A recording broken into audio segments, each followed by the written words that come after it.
But the American Declaration of Independence states that governments long established should not be changed for light and transient causes, and that mankind are more disposed to suffer while evils are sufferable.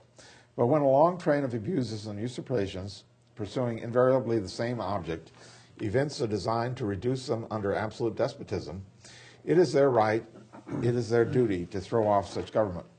What are some of the egregious abuses which justify Vermont in seeking independence now, more than 200 years after joining the Union?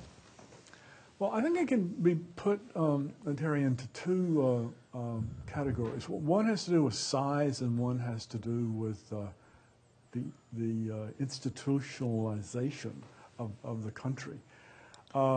Related to size are some factors that I mentioned earlier in our conversation, namely that the United States government has lost its moral authority by virtue of the fact that it is owned, operated, and controlled by corporate America. This has given rise to a foreign policy based on the concept of full spectrum dominance. If some small third world country doesn't behave the way we want them to, then we intimidate them, or we may eventually invade them. Loss of civil liberties, habeas corpus, encouragement of corporate greed, torture of prisoners. These are some of the activities that emerged in the after 9/11 in the name of the war on terror. I mean, the war on terror seems to be like a kind of an excuse for justifying any kind of foreign policy that serves our interest in the Middle East. But underlying a lot of these problems is the premise that the United States of America, a government in particular, is simply too big. It's fundamentally unmanageable. But there's a corollary problem, and that is that we are obsessed with institutionalizing our lives. And we embrace these huge mega institutions, which at the top of the pile would of course be the U.S. government, but government, the military, it can be colleges, high schools, it can be religious institutions, that we seem to have great difficulty in conducting our business without creating some kind of institutional structure in which the institutional structure takes on a life of its own, really to serve the interest of those who happen to control the structure. And this can be very destructive. It creates wars, all kinds of unrest, and turmoil. So it's a combination of ultimately size and excessive institutionalization that we see are the ultimate problem of the American empire. I live at 3 Cathedral Square here in Burlington. It's a large apartment house in the center of the city. And up on top, we have a nice view of the lake, and we meet every morning for coffee from 7 to 9. And this morning, at the coffee hour, we were talking about the problems in especially Section 8 housing. People are entitled to Section 8 housing, but they're putting on a waiting list here in Vermont of a year before they can get it. If you're in Boston, you go on a 2-year waiting list. And if you go into New York, I think it's 15 years, but they say they stopped the list because it's just too long. Yeah. So, well, what is the problem? And we cited three things. The tax cut for the wealthy. Bush started in the beginning of his presidency. Then the war in Iraq. Iraq never did anything to us. They never had any weapons of mass destruction. And how many trillions of dollars have we spent over there? And then lastly, $700 billion bailout for the banks. I think those three are probably as egregious as anything. Oh, absolutely, absolutely. I would fully agree.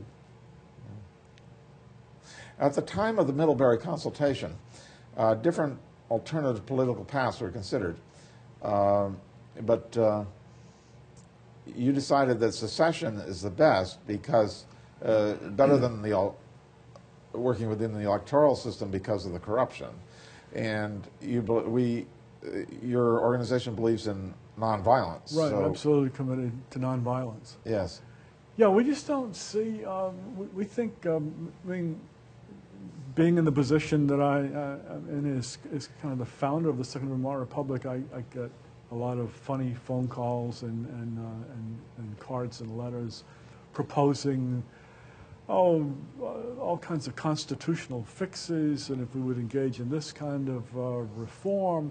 But we're really beyond that. We simply don't believe the United States government is fixable for the reasons that we've talked about earlier in the conversation, and that we're ready to move on with the question of how can we peacefully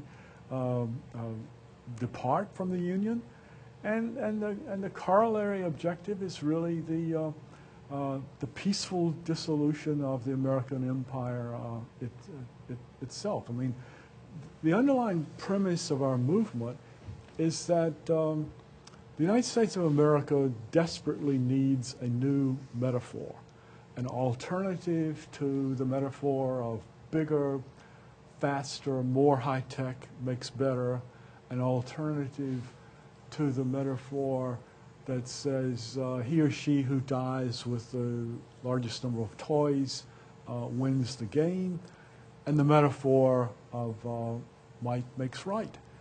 We think the country needs some new metaphors, and the Vermont village green with its tiny small towns, its small schools, its small businesses, its small churches, its strong sense of community offers a viable alternative to the empire.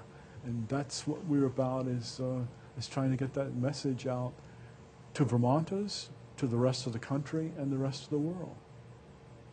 On pages 28 and 29 of your book, you write that, like the former Soviet Union, we have a single-party political system in the United States, and that our government is a cross between an oligarchy and an autocracy, disguised as a democracy.